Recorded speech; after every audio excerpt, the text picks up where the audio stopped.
Supreme court ने संविधान की प्रस्तावना यानी प्रेम्बल से धर्मनिरपेक्ष यानी सेक्युलर और समाजवादी यानी सोशलिस्ट शब्दों को हटाने की मांग वाली याचिकाओं को खारिज कर दिया है। कोर्ट में इस मांग को लेकर कम से कम 3 याचिकाएं दाखिल की गई थी। ये याचिकाएं बीजेपी नेता और पूर्व राज्यसभा सांसद सुब्रमण्यम स्वामी, वकील अश्विनी उपाध्याय और बलराम सिंह ने दायर की थी। सीजेआई खन्ना की अध्यक्षता वाली बेंच ने कहा कि भारतीय संदर्भ में सेक्युलरिज्म यानी धर्मनिरपेक्षता का मतलब है कि राज्य धर्म से अलग रहेगा। इसका उद्देश्य ये सुनिश्चित करना है कि सभी धर्मों का सम्मान हो और किसी विशेष धर्म को बढ़ावा ना दिया जाए। ये संविधान की प्रस्तावना में से समाजवाद और पंथ निरपेक्ष 2 शब्द जो जोड़े गए उनको हटाने की मांग पर आज सुप्रीम कोर्ट में अहम आदेश जारी किया। हालांकि पूरे मामले में जिन्होंने सुप्रीम कोर्ट में याचिका दाखिल की, सुप्रीम कोर्ट के वरिष्ठ एडवोकेट अश्विनी उपाध्याय जी हमारे साथ हैं। सर, क्या वजह रही जो सुप्रीम कोर्ट ने ये कहा कि ये पूरा मामला संसद के पास है और अगर पार्लियामेंट चाहे तो उसमें बदलाव कर सकती है, और आप लोगों को ये बोला? देखिए, माननीय सुप्रीम कोर्ट का ये कहना है कि 76 में बदला गया था और 5 दशक हो चुके हैं, बहुत लंबा मामला हो चुका है। दूसरा, माननीय सुप्रीम कोर्ट का ये भी कहना था कि पार्लियामेंट के पास पावर है, वो प्रीएम्बल को अमेंड कर सकता है। लेकिन हमारा क्वेश्चन थोड़ा अलग है। हमारा ये कहना है कि इमरजेंसी लगा के आप संविधान में संशोधन नहीं कर सकते, इमरजेंसी लगा के केवल नॉर्मल काम कर सकते हैं। हमें जो सबसे बड़ा खतरा ये लगता है कि अगर इसको ठीक नहीं किया गया तो फ्यूचर में एक पेंडोरा बॉक्स खुल जाएगा। अगर सोशलिस्ट जुड़ सकता है, सेकुलर जुड़ सकता है, तो फिर कम्युनिज्म भी जुड़ सकता है, कैपिटलिज्म भी जुड़ सकता है। समस्त को प्रभु जीशु ख्रीष्ट नाम मोर आंतरिक नमस्कार। ख्रीष्टर प्रिय भाई भौणी मैंने आज भिडियो मुझे एक नुआ विषय कहि आपण मानक जो ख्रीष्ट विरोधी मान अच्छा से एक नुआ प्रकार प्लान से कर प्लान कर कारण हूँ से भारत को हिंदू राष्ट्र तैयारी करेंगे बा हिंदू देश से निर्माण करेंगे। जेपरिक दुबई हूँ एक मुसलमान कंट्री, अमेरिका हूँ एक ख्रीस्टान कंट्री, किंतु भारत हूँ एक धर्म निरपेक्ष कंट्री बा देश। ये सबू धर्म को समान भाव में देखा जाए, को धर्म बड़ नुहे को धर्म छोट नुहे। भारत संविधान अनुसार सबू धर्म हूँ समान, किंतु किसी अच्छा ख्रीष्ट विरोधी माने से चाहती ये भारत वर्ष को पूरा हिंदू राष्ट्र करेंगे, जोटा कि है ना आ केबे मध्य हेब नाही। तो आपण माने जानिथिबे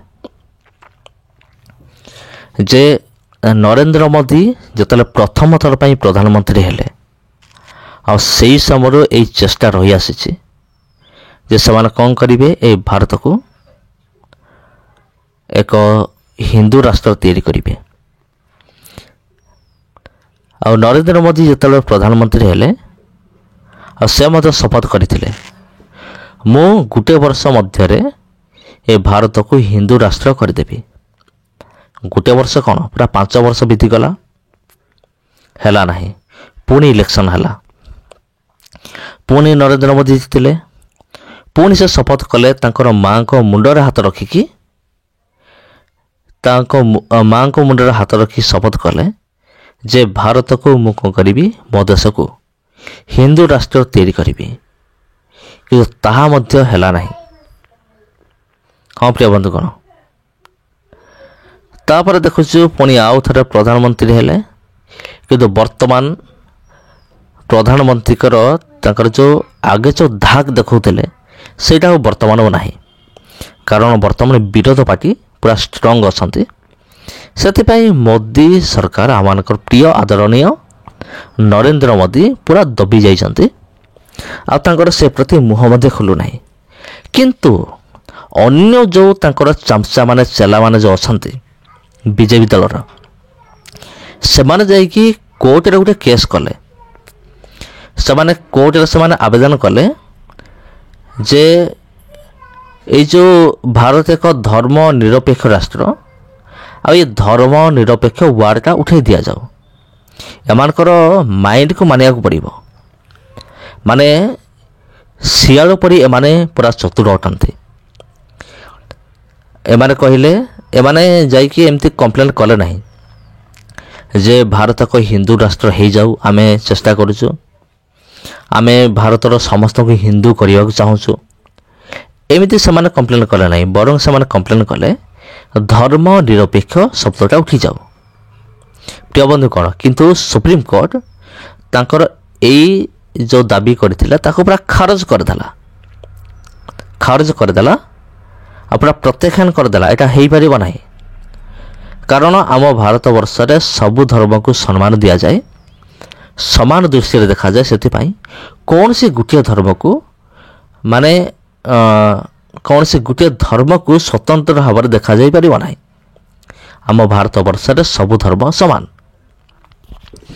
तबे एइटा आसीथिला सुप्रीम कोर्ट निर्देश देइथिला तबे गोटे कथा मु कहि कहूँ बंधु कौन जदि ए ख्रीष्ट विरोधी बीजेपी दलर नेता मानकर कथार पड़ी जदि सुप्रीम कोर्ट ए धर्म निरपेक्ष शब्दटा को उठे दे था तेबे जोर जबरदस्त ख्रीस्टान मान को बाध्य करा हुआ तुम मंदिर को जाओ पूजा कर और माला चढ़ाओ तुम हिंदू हो पूरा बाध्य करा जाता जे न मानी था ताको एमाने अत्याचार करि थांते किंतु सेमती हला नाही आपण जानिथे विगत दिन मानकरे जने पास्टर को बाध्य करा गला जे तुमे बाइबल ऊपर गोड़ रख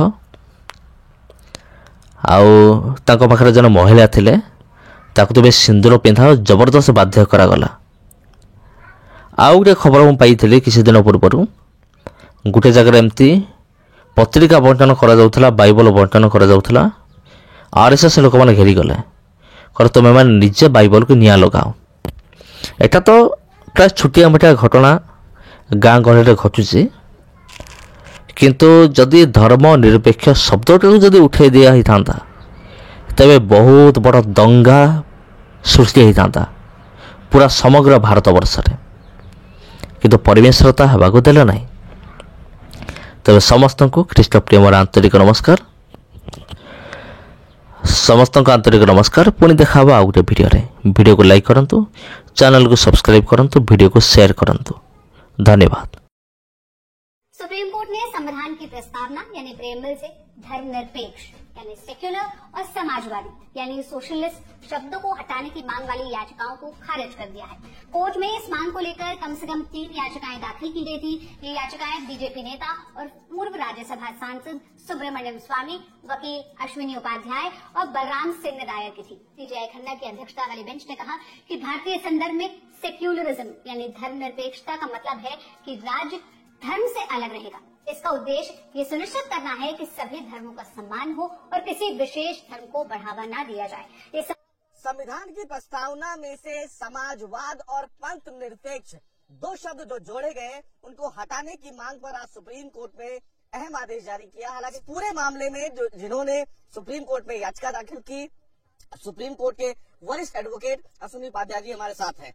सर, क्या वजह रही जो सुप्रीम कोर्ट ने ये कहा कि ये पूरा मामला संसद के पास है और अगर पार्लियामेंट चाहे तो उसमें बदलाव कर सकती है, और आप लोगों को ये बोला? देखिए, माननीय सुप्रीम कोर्ट का ये कहना है कि 76 में बदला गया था और 5 दशक हो चुके हैं, बहुत लंबा मामला हो चुका है। दूसरा, माननीय सुप्रीम कोर्ट का ये भी कहना था कि पार्लियामेंट के पास पावर है, वो प्रीएम्बल को अमेंड कर सकता है। लेकिन हमारा क्वेश्चन थोड़ा अलग है।